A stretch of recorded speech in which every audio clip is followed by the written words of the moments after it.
Sino kaya sa mga puppy na to ang mapipili ni mother at iuuwi niya? Pagpasensyahan nyo na guys, late na tong video na to kasi ngayon ko lang napansin na may video pa palang natira na hindi ko na po-post. Ito yung mga video pa sa Mindoro. Pero ito na nga guys, yung mga naganap. Bala, ito nga pala yung video na binigyan tayo ni na tatay from Poland nitong mga sandamakmak na bigas. Pati na rin nga guys, itong kalahating kaban ng malagkit. O diba? Talagang napaka-generous nila. Kung akala nyo rin nga na bigas lang ang bigay nila ay nagkakamali kayo kasi Diyos ko sa kanila rin po galing ang sandamakmak na saging. O diba akala nyo yan lang dala niyang yan? Ay hindi guys, paunang dala niya pa lang yan guys at maya maya tingnan nyo may isang sako pa siyang dala. Diyos ko, napaka-generous talaga ng family nila. Bale ayan nga, isa-isa na ikinarga ni Kuya yan kay McQueen at kung mapapansin nyo talagang inaayos ni Kuya Edmar yung lagay para magkasya nga sila lahat dyan sa likod. Ito pa nga guys yung saging na bigay nila. O diba sobrang dami talaga. Nilagay pa nga nila sa lagayan pero kasi guys hindi carry kung may nakalagayan pa dahil hindi magkakasya. So sobrang dami po ng bigay nila sa atin. Hindi nga lang yung mga hilaw na yun kasi may bigay din silang ganitong saging. Sa totoo lang hindi ko alam yung tawag dyan pero grabe ang taba ng saging guys. Parang isang braso ko na. Tuwan-tuwa naman si mother dyan kaya hindi niya dinilagay dyan sa likod at dito niya sa harap nilagay kasi mamaya lalafangin niya yan sa biyahe. After nga no, nagpaalam na rin sila sa Lilang family. Thank you so much po. Napaka-generous nyo as always. Bala yun na nga for the biyahe na ulit sina mother pero napatigil pa talaga sila kasi may nakita nga si mother na bilihan ng mga prutas. Alam niyo naman itong si mother basta ganito talaga mapapatigil siya kahit saan siya pumunta. Kahit sa atin yan sa Batangas maya at maya talaga siyang sa prutasan. Sabi ko nga kapag nawala si mother na ko alam niyo na kung saan niya nahanapin, nasa prutasan lang po yan at namimili. Bala, ito naman yung tinigilan niya dito, avocado, tapos bumili rin nga siya ng konting mangga. After noon, mahaba ang biyahe na naman kasi talagang napakalayo ulit ng babiyahin nila. Diyos ko, puro biyahe na lang din talaga sila dito. Paano ba naman kasi balik na nga sila dito sa Apitong, kena inay at ayan, tingnan nyo naman kung anong dadat na ni mother dito. Puro kainan na naman. Etong si mother kasi talaga guys, tuwan-tuwa siya kapag kakain ng prutas. At alam nyo ba, hindi yan mabubuhay nang hindi nakakakain ng prutas sa isang araw. Kaya naman yung si mother palagi siya naghahanda ng mga cut na prutas sa ref niya para nga kapag gusto niya ay makakain na siya agad-agad. Kaya ayan, pagdating dito sa Apitong talagang lumafang-lafang agad siya niyan. Tingnan nyo naman mukhang masarap. Pero hindi ko alam kung anong tawag dyan guys. Kuya Bano ba yan? Para kasi mukha siyang langka pero hindi naman siya langka. Ay nako, mapapahiya na naman ang taga voice over nyo kasi hindi ko alam ang tawag dyan.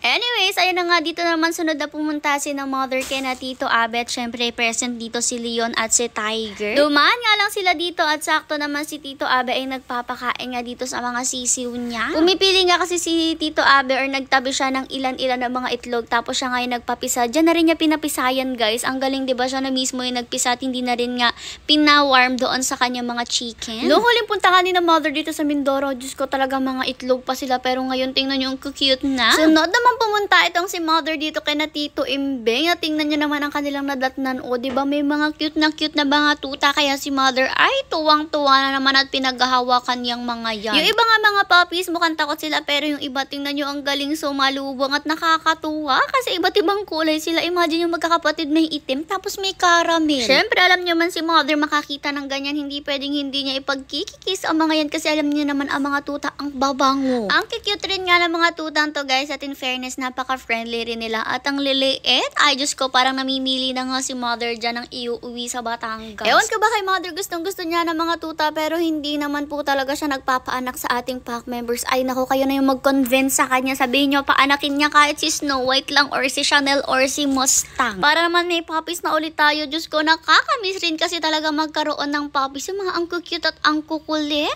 Hindi ko rin nga alam kung ito ba yung father or yung mother ng mga puppies na to. Pero tingnan nyo kasi parang kamukha niya or yung kulay kasi parang galing sa kanya rin. In fairness, ang linis rin ni dog. Itong cute ng cage niya. Meron talaga na grills sa ilalim. Tapos meron rin niyang tabla na tulugan niya dyan. Habang busy nga si Tito dyan, pagtatalop ng mga niyog na yan, si mother naman busy pa kay kapag kulitan dito sa mga tuta. Yung nasa background na nakita niyong malaking doggy, feel ko yung mother nila. Tapos siguro nga yung isang nakakulong, yun yung kanilang father or baka doggy rin nila. O diba, wala akong alam kasi hindi ako kasama dyan.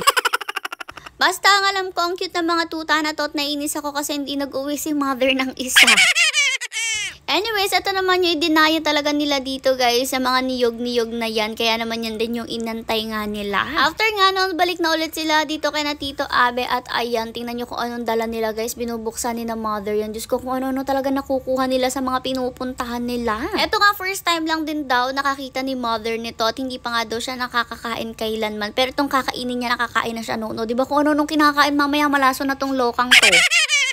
Eto nga yung sinasabi kong first time makakita ni mother. Diyos ko, kakaibang itsura niya. Ay, para siyang crab na lobster na hindi. Pero ang tawag nga daw nila dyan dito guys ay tatus. Pero para din siyang centipede. Parang nanunusok yung kanyang pinakapuwet. O diba nakakalokang itsura? Pinakita pa nga yun ni na mother kay Leon at kay Tiger. O diba si Leon for the amoy nga siya dyan. At si Tiger naman paglapit pa. Pero maya maya tingnan nyo, takot naman pala siya. Nung makita nga ni Tiger ay hindi na talaga siya lumapit at lumayo na siya ng lumayo. O diba natakot din naman. Actually, lulutuin daw nila yan guys, pero alam nyo ba na umuwi sila dito, hindi na nakakain si mother kasi hindi nga daw talaga siya pamilya. Pero itong mga crabs na to, Diyos ko, na-enjoy talaga yan ni na mother since favorite talaga nila yan. Pero yan yung hindi na-enjoy ni Tiger kasi takot siya dyan. For the tambay nga lang rin si na mother dito, tapo na nga nung time na to, kaya press ko na talagang napakalilong pa. Habang ang mga boys naman busy dito sa dala nila na kinakayod nga ni Tito Abe dyan. Buti na lang nga guys, meron sila na pangkayod na machine at hindi na mano-mano kasi kung hindi nila kakayanin to. Kasi kung di ako nagkakamali, hundreds po yung kanilang kinayod na ganyan. Pero iba kasi talaga kapag tulong-tulong natatapos agad yung gawain, kaya naman natapos rin nila yan. At yan nga pala guys yung ginamit nila sa pagkakalamay nila. Tingnan nyo nga itong bilog-bilog na to guys, nakukuha yan sa loob mismo niyan yung binuksan nga ni Kuya Edmar nyo. May nakuha siya pero napakaliit lang yan. Pero sobrang sarap niyan guys. Nainis ako kasi hindi ako binigyan ni mother. Ay, bet na bet ko pa naman yung ganyan.